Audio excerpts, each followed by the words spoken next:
여러분, 상상도 못한 일이 벌어졌습니다. 세계 최고의 교통 시스템을 자랑한다며 자부심으로 가득했던 프랑스.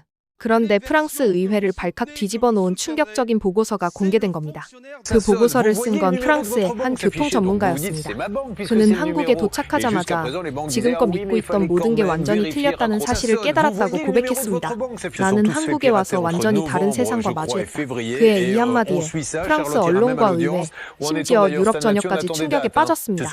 대체 한국의 어떤 모습이 프랑스가 자랑하던 교통 신화를 무너뜨린 걸까요? 오늘의 이야기 지금 시작합니다. 안녕하세요. 저는 아멜리앙 듀부아입니다. 파리에 살고 있어요. 25년 동안 사람들이 도시를 어떻게 이동하는지 연구해왔죠. 저는 소위 교통 전문가랍니다. 매일 아침 같은 길로 출근해요. 초록색 철제 난간이 있는 오래된 지하철역을 지나가죠. 계단을 내려갈 때마다 삐걱거리는 소리가 났어요. 근처 카페에서 풍기는 커피와 갓 구운 빵 냄새가 공기 중에 떠돌았습니다. 이곳이 제 세계였어요. 제가 가장 잘 아는 곳이었죠. 사무실에는 서류와 지도로 가득한 큰 나무 책상이 있었습니다. 지도에는 유럽 전역의 지하철 노선, 버스 경로, 고속도로가 표시되어 있어요. 매일 이 지도들을 들여다보죠. 도시 교통 흐름에 대한 보고서를 작성해요. 기차와 버스 데이터를 분석합니다. 이것이 제 일이에요. 제 전문 분야였죠. 사람들이 교통 문제로 찾아와요. 버스를 어떻게 더 빠르게 운행할 수 있을까요? 지하철이 왜 가끔 고장나는 걸까요? 같은 질문을 하죠. 저는 항상 답을 갖고 있었어요. 늘 해결책을 알고 있었습니다. 이런 문제에서는 틀린 적이 없었거든요. 저는 한 가지를 확신하고 있어요. 서구 기술이 세계 최고라는 것입니다. 제가 말하는 서구란 프랑스, 독일, 영국, 미국 같은 나라들이에요. 우리가 최초의 기차를 발명했죠. 최초의 지하철 시스템을 만들었어요. 최초의 고속도로를 건설했습니다. 우리가 교통 분야 최고예요. 매일 같은 말을 되뇌었어요. 서구 시스템이 우수하다. 머릿속에 박힌 노래처럼 계속 반복했죠. 아침을 먹을 때도 프랑스 기차가 얼마나 훌륭한지 생각했어요. 출근길에는 파리 지하철 시스템이 얼마나 체계적인지 감탄했죠. 잠들 때는 유럽이 이룬 성과에 자부심을 느꼈습니다. 사무실 벽에는 유명한 유럽 교통시설 사진들이 걸려 있었어요. 세계 최초의 지하철인 런던 지하철 사진이 있었죠. 독일의 고속열차가 초록빛 시골을 질주하는 모습도 있었어요. 파리 지하철 노선도는 아름다운 도시를 연결하는 화려한 거미줄 같았습니다. 이 시스템들을 저만큼 잘 아는 사람은 없었어요. 베를린 기차역도 가봤죠. 암스테르담 고속도로 시스템도 연구했어요. 로마 버스 네트워크도 조사했습니다. 어디를 가든 유럽 교통이 가장 발전되고 효율적이며 지능적이라는 증거를 찾았어요. 다른 전문가들이 회의에 와서 제 발표를 들었습니다. 제가 서구 시스템의 우수성을 설명하면 열심히 메모했죠. 고개를 끄덕이며 동의했어요. 그들은 제 지식을 존중했습니다. 제 의견을 신뢰했죠. 제 말을 믿었어요. 하지만 솔직히 말하면 조금 지루했어요. 제가 연구하는 모든 것이 똑같은 결론을 보여줬거든요. 서구 기술이 승리해요. 유럽 시스템이 더 나아요. 미국의 혁신이 세계를 이끌죠. 항상 같은 결론이었습니다. 가끔 생각했어요. 뭔가 다른 게 있을까? 내가 아는 것에 도전할 교통 시스템이 있을까? 하지만 곧 고개를 젓고 웃었죠. 그건 불가능해요. 교통에 대해 알아야 할 건 다 알고 있으니까요. 그런데 평범한 화요일 아침 모든 걸 바꾼 일이 일어났어요. 하얀 도자기 머그컵에 담긴 평소 커피를 마시고 있었죠. 커피에서 김이 모락모락 올라왔어요. 창밖으로는 사람들이 아침 기차를 타려고 서둘러 가는 모습이 보였어요. 가을 낙엽이 나무에서 떨어져 보도에 황금빛 카펫을 만들고 있었습니다. 상사인 로랑 씨가 사무실로 들어왔어요. 회색 머리에 친절한 눈을 가진 키 큰 남자였죠. 손에 파일을 들고 있었어요. 제게 미소를 지으며 심장이 두근거리게 하는 말을 했습니다. 아멜리앙, 특별한 임무가 있어요. 서류에서 고개를 들었어요. 어떤 임무인가요? 한국에 가세요. 그들의 교통 시스템을 연구하고 보고서를 써주세요. 한국?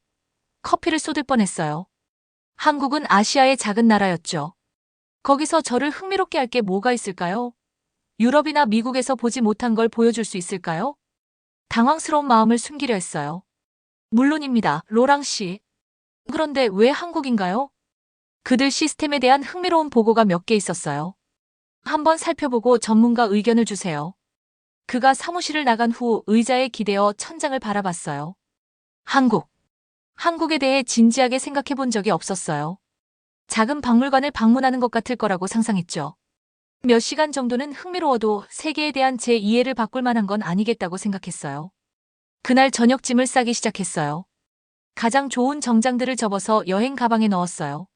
노트북과 공책, 좋아하는 펜들을 챙겼죠. 이미 알고 있던 것을 확인하는 간단한 보고서를 쓸 계획이었어요. 서구 교통 시스템이 세계 최고라는 것을 말이에요. 가방을 닫으면서 혼잣말을 했어요. 쉬울 거야. 한국에 가서 그들 시스템을 보고 유럽 기술이 우수하다는 증거를 갖고 돌아오면 돼. 제가 얼마나 틀렸는지 전혀 몰랐어요. 그날 밤 서울의 편안한 호텔방을 생각하며 잠들었어요. 돌아오는 비행기에서 보고서를 쓰는 꿈을 꿨죠. 프랑스 기차와 독일 고속도로가 여전히 세계가 따라야 할 최고의 사례라고 설명하는 내용이었어요. 너무 확신했어요. 너무 자신만만했죠. 이 한국 여행이 교통에 대한 제 믿음을, 기술에 대한 신념을, 그리고 저 자신에 대한 모든 것을 완전히 파괴하게 될 줄은 꿈에도 몰랐어요. 내일부터 진짜 교육이 시작될 거였습니다. 다음 날 아침 일찍 샤를 드골 공항으로 향했어요. 택시 안에서도 여전히 자신만만했어요. 한국에서 며칠 보내고 돌아와서 간단한 보고서를 쓸 거라고 생각했죠. 서구 기술이 여전히 우수하다는 뻔한 결론을 담은 보고서 말이에요. 12시간 비행 동안 주로 잠을 잤어요.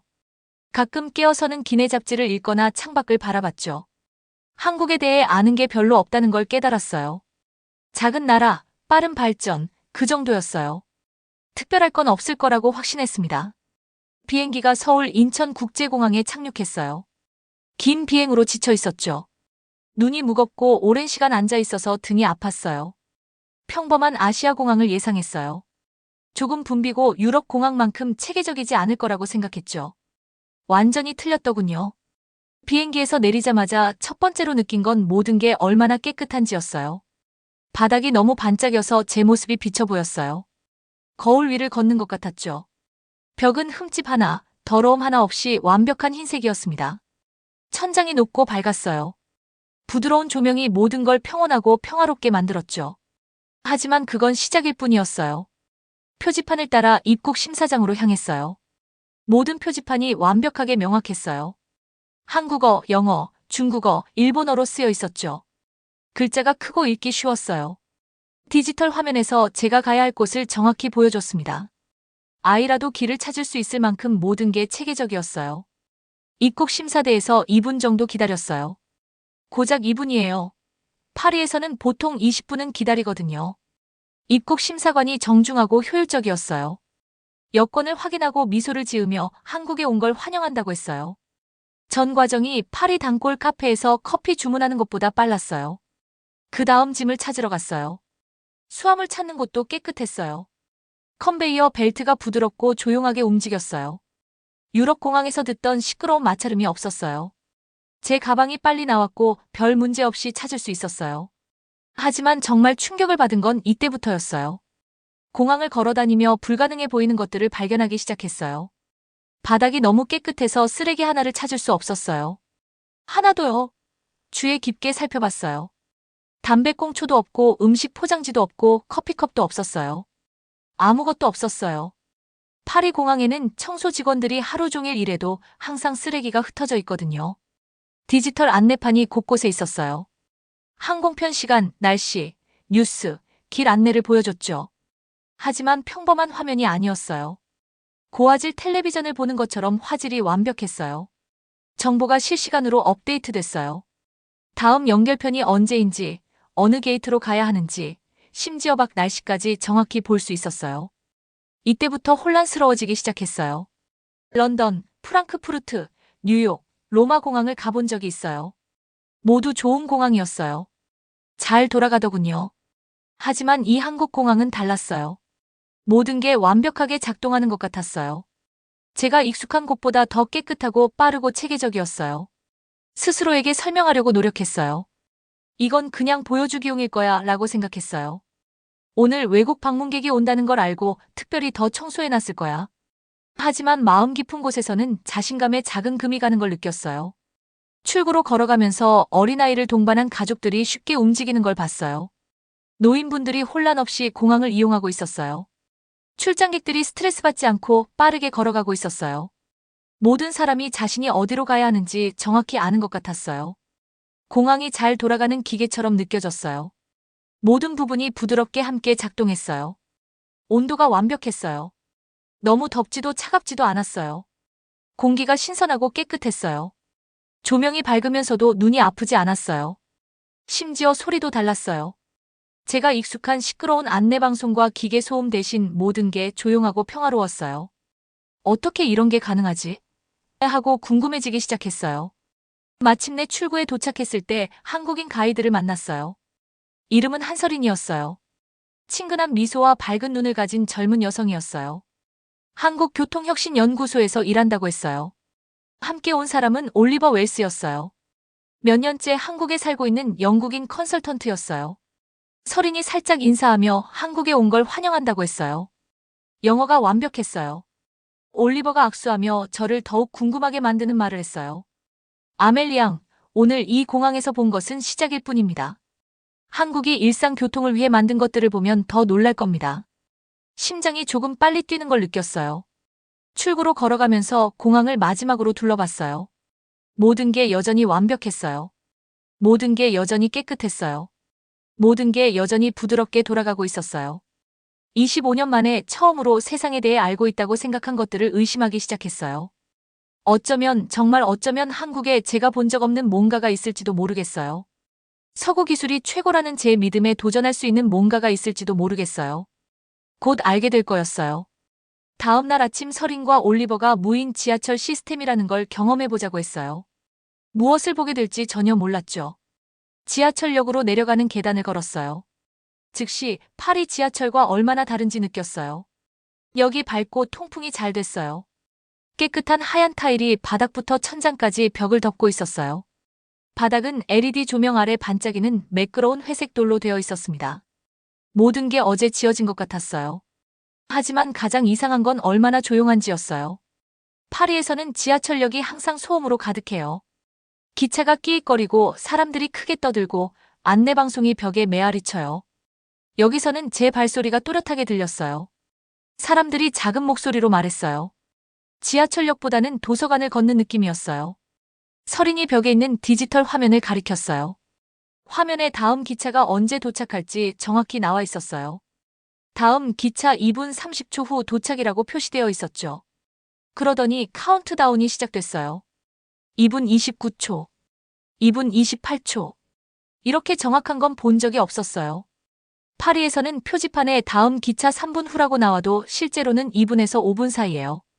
가끔은 기차가 아예 안 오기도 하죠. 여기서는 카운트다운이 정확했어요. 스톱워치를 보는 것 같았어요.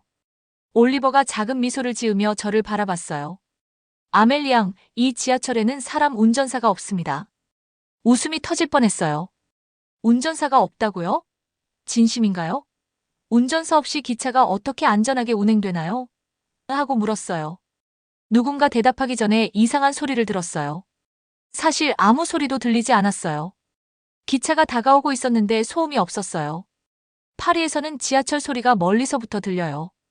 점점 커지는 큰 덜컹거림 소리가 나다가 기차가 쇳소리를 내며 도착하죠. 이 기차는 완전히 조용했어요. 갑자기 기차가 유령처럼 우리 앞에 나타났어요. 매끄럽고 하얀색이었어요. 큰 창문과 부드러운 곡선을 가지고 있었어요. 지하철보다는 우주선 같았어요. 기차가 승강장 문과 완벽하게 정렬되어 멈췄어요. 타이밍이 너무 정확해서 마술 같았어요.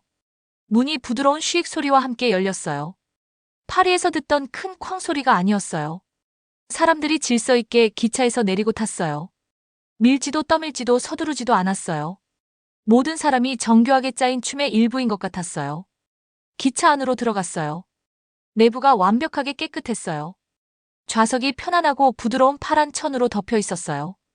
바닥이 그 위에서 밥을 먹어도 될 만큼 깨끗했어요. 큰 창문으로 충분한 자연광이 들어왔어요. 디지털 화면에서 노선도, 현재 위치, 각 역 도착 예정 시간을 보여줬습니다. 하지만 가장 놀라운 건 기차가 움직이는 방식이었어요. 문이 닫히고 출발했을 때 거의 아무것도 느끼지 못했어요. 파리 기차처럼 갑자기 앞으로 튀어나가지 않았어요. 좌우로 흔들리지도 않았어요. 덜컹거리거나 튀지도 않았어요. 구름 위에 떠 있는 것 같았어요. 창밖을 보니 빠르게 움직이고 있었지만 기차 안에서는 완벽하게 부드럽고 안정적이었어요. 자리에 앉아서 다른 승객들을 관찰했어요. 한 사업가가 균형을 잡기 위해 아무것도 붙잡지 않고 신문을 읽고 있었어요. 한 할머니가 뜨개질을 하고 있었는데 기차 움직임 때문에 문제없이 바늘을 꾸준히 움직이고 있었어요. 아이들이 색칠 공부를 하고 있었는데 크레용 선이 완벽하게 똑바로 그어졌어요. 어떻게 이런 게 가능한 걸까요? 이 시스템에서 뭔가 잘못된 걸 찾으려고 노력했어요. 파리에서는 항상 뭔가 있거든요. 지연, 시끄러운 안내방송, 기계 고장, 문을 막는 사람. 하지만 여기서는 모든 게 완벽하게 작동했어요. 기차가 각 역에서 밀리미터 단위로 정확하게 멈췄어요. 문이 정확한 시간에 열리고 닫혔어요. 전체 시스템이 완벽한 시계처럼 돌아갔어요. 한 역에서 창문을 통해 반대편 승강장에 도착하는 다른 기차를 봤어요. 그 기차도 조용하게 움직이며 완벽하게 정렬되어 멈췄어요. 승객들이 효율적으로 내리고 탔어요. 기차가 정확히 예정된 시간에 출발했어요. 똑같은 로봇들이 같은 완벽한 루틴을 수행하는 것 같았어요. 올리버가 제 놀란 표정을 알아챘어요. 기차들이 서로 그리고 중앙 컴퓨터 시스템과 소통합니다. 다른 모든 기차가 어디에 있는지 항상 정확히 알죠. 제 머리로는 이해하기 어려웠어요. 유럽에서는 우리 교통 시스템을 자랑스러워했어요. 철도를 발명했죠. 최초의 지하철을 만들었어요. 하지만 한국에서 경험한 것은 제가 상상했던 것을 뛰어넘었어요. 이건 유럽 시스템보다 나은 게 아니었어요. 미래에서 온 교통수단 같았어요. 서울을 지나가며 저를 핵심까지 흔든 사실을 깨달았어요. 세계 최고의 교통에 대해 알고 있다고 생각한 모든 것이 틀렸어요. 한국이 서구 기술을 따라잡은 게 아니었어요. 우리를 훨씬 뒤처지게 만들었어요. 제 경력에서 처음으로 전문가가 아니라 학생이 된 기분이었어요. 완전히 새로운 걸 배우고 있었고 그건 흥미로우면서도 무서웠어요. 제 자신감이 무너지고 있었고 막을 방법이 없었어요. 사장 고속도로 모니터링 시스템. 한국에서 셋째 날 서린과 올리버가 제 남은 자신감을 완전히 파괴할 무언가를 보여줬어요. 한국 고속도로 모니터링 및 응급 대응 센터로 데려갔죠. 여기는 제 전문 분야였어요. 25년 동안 유럽과 미국의 고속도로 시스템을 연구해왔거든요. 교통관리, 응급대응, 도로 안전에 대해서는 모든 걸 알고 있었어요. 서구 기술이 여전히 우수하다는 걸 증명할 수 있는 곳이 있다면 바로 여기였어요. 아프도록 틀렸더군요. 우주임무 관제센터 같은 큰 건물에 들어갔어요. 메인룸이 거대했어요. 곡선형 벽이 바닥부터 천장까지 거대한 화면들로 덮여 있었어요. 각 화면마다 한국의 다른 고속도로가 보였어요. 도로를 나타내는 다채로운 선 위로 작은 점들 같은 자동차들이 움직이고 있었어요. 우주에서 나라 전체를 내려다보는 것 같았어요. 수십 명의 사람들이 컴퓨터 워크스테이션에 앉아 교통 흐름을 모니터링하고 있었어요. 하지만 제가 예상한 것처럼 미친 듯이 타이핑하거나 전화로 소리치지 않았어요. 대신 조용하고 차분하게 일했어요. 모든 게 저절로 돌아가는 것 같았어요. 관리자가 특별 관람 구역으로 안내했어요. 룸 중앙의 가장 큰 화면을 가리켰어요. 아멜리앙 씨, 저희 시스템이 고속도로 응급 상황에 어떻게 대응하는지 보여드리겠습니다. 긴장됐어요. 이건 제 전문 분야였고 또 감동받고 싶지 않았거든요. 큰 화면에서 시뮬레이션이 시작되는 걸 봤어요. 큰 트럭이 서울 외곽의 번잡한 고속도로를 달리고 있었어요. 갑자기 트럭의 화물칸 문이 열리면서 상자들이 도로에 떨어지기 시작했어요. 몇 초 만에 3개 차선에 파편이 흩어졌어요. 자동차들이 상자를 피하려고 급히 차선을 바꿨어요. 제가 수십 년간 연구해온 바로 그런 응급 상황이었어요. 유럽에서는 이런 사고가 큰 문제를 일으켜요. 수 킬로미터에 걸쳐 교통이 막혀요. 응급팀이 대응하는데 최소 10-15분은 걸려요. 경찰차와 청소팀이 현장에 도착하는 데는 더 오래 걸리죠. 프랑스와 독일에서 이런 일을 여러 번 봤어요. 하지만 한국에서는 믿을 수 없는 일이 일어났어요. 트럭이 화물을 쏘든지 5초 이내에 2km 범위 내 모든 자동차가 자동 경고 메시지를 받았어요. 내비게이션 시스템이 즉시 사고 지역을 피하는 새로운 경로를 보여줬어요. 디지털 도로 표지판이 즉시 바뀌어 감속 제한과 대안 방향을 표시했어요. 10초 이내에 가장 가까운 스테이션에서 응급 청소 차량들이 자동으로 출동했어요. 시스템이 가장 빠른 경로를 계산하고 이 특정 유형의 파편에 필요한 정확한 수의 차량을 보냈어요. 15초 이내에 고속도로의 스마트 신호등이 사고 주변으로 교통 흐름을 우회시키기 시작했어요. 아직 해당 지역에 도달하지 않은 자동차들은 교통체증에 걸리기 전에 평행한 도로로 안내됐어요. 이 모든 일이 실시간으로 일어나는 걸 봤는데 제 눈을 믿을 수 없었어요. 관리자가 화면의 여러 부분을 가리켰어요. 저희 시스템은 인공지능을 사용해서 교통이 어떻게 영향받을지 정확히 예측합니다. 사람이 문제가 있다는 걸 깨닫기도 전에 최선의 대응을 계산하죠. 화면에서 결과를 볼 수 있었어요. 몇 시간 지속될 대규모 교통체증 대신 고속도로가 20분 이내에 소통됐어요. 자동차들이 사고 지역 주변을 부드럽게 우회했어요. 응급팀이 파편을 빠르고 효율적으로 치웠어요. 모든 게 완벽하게 조직된 팀처럼 작동했어요.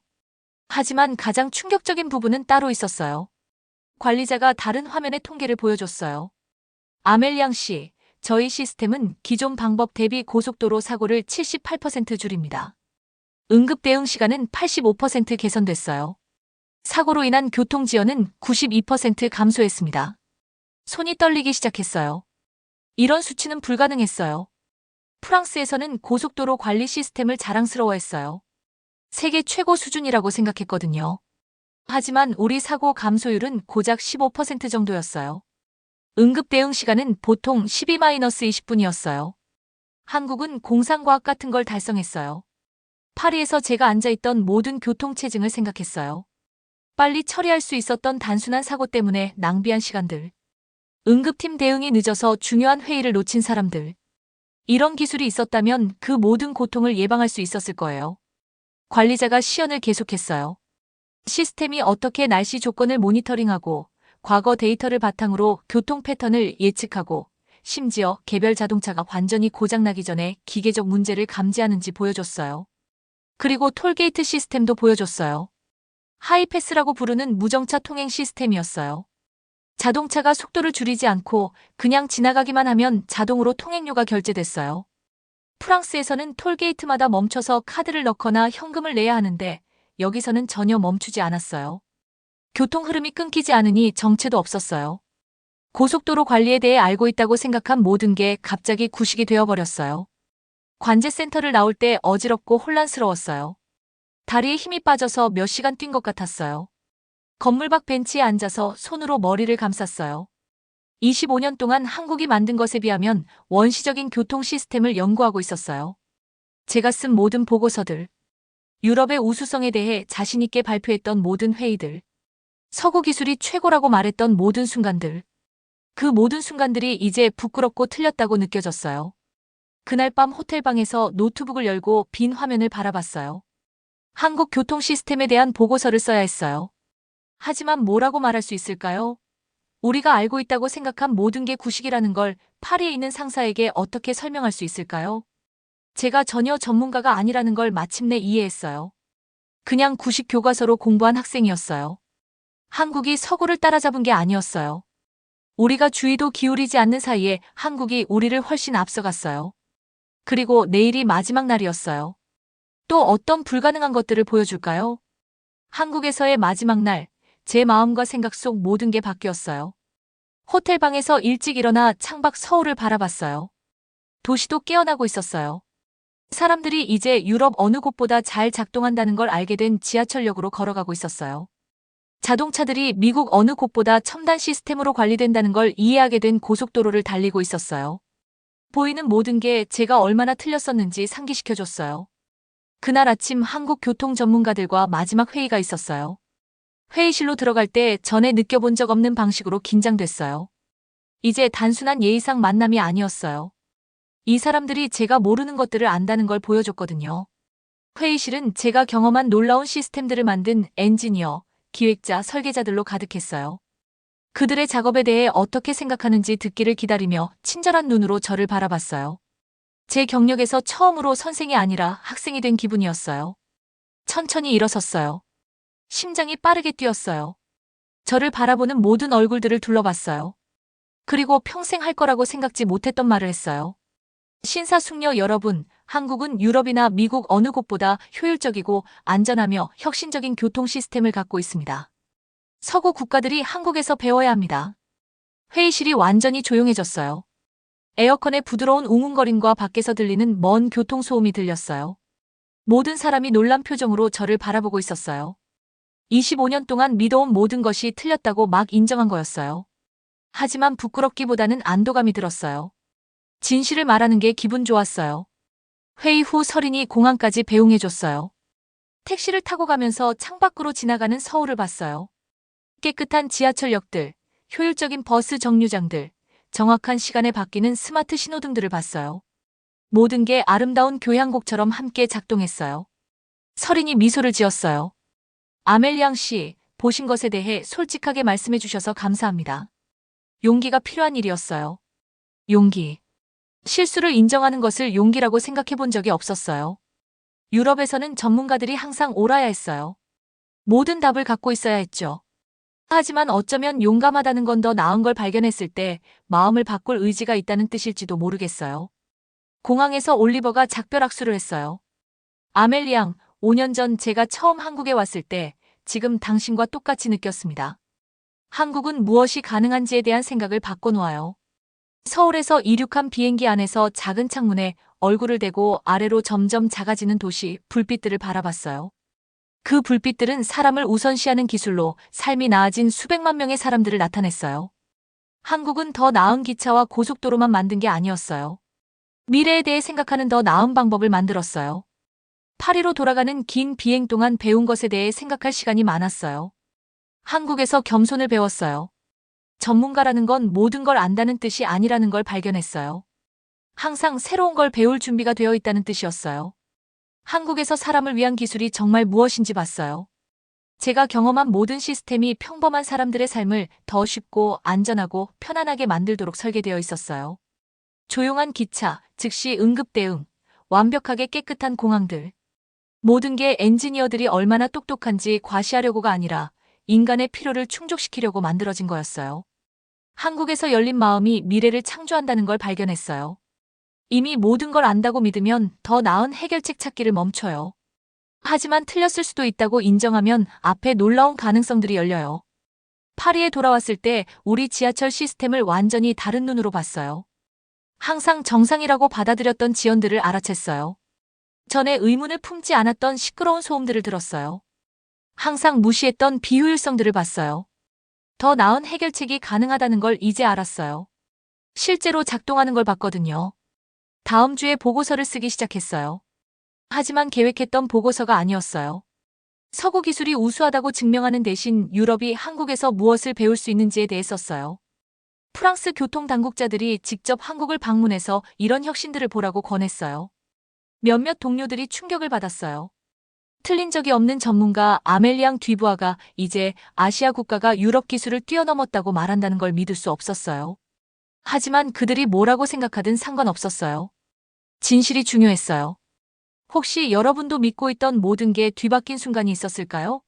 확신했던 것이 실제로는 완전히 틀렸다는 걸 발견한 적이 있을까요? 무서울 수 있지만 동시에 놀라울 수도 있어요. 저처럼 틀렸다고 인정하는 게 전문성의 끝이 아니라는 걸 발견하실지도 모르겠어요. 진정한 지혜의 시작이에요. 한국은 최고의 기술이 얼마나 발전했는지 과시하는 게 아니라는 걸 가르쳐줬어요. 최고의 기술은 사람들의 삶을 낫게 만드는 거예요. 모든 혁신은 같은 질문을 해야 해요. 이게 평범한 사람들이 더 행복하고 안전하며 연결된 삶을 사는데 어떻게 도움이 될까? 한국은 틀리는 게 부끄러운 일이 아니라 성장의 기회라는 걸 보여줬어요. 이제 교통 시스템을 연구할 때마다 한국에서의 시간을 기억해요. 조용한 효율성, 사람 우선 설계, 제 세상에 대한 이해를 바꾼 겸손한 엔지니어들을 기억해요. 가장 중요하게 한국은 미래가 새로운 걸 배워야 한다고 인정할 용기가 있는 사람들의 것이라고 가르쳐줬어요. 그리고 알고 계세요? 그 미래는 제가 상상했던 것보다 더 흥미진진해요. 오늘의 사연은 여기까지입니다. 사연이 마음에 드셨다면 구독과 좋아요 부탁드려요. 여러분의 버튼 하나로 영상 제작에 큰 힘이 됩니다. 다음에 더 큰 감동적인 사연으로 찾아뵙겠습니다. 감사합니다.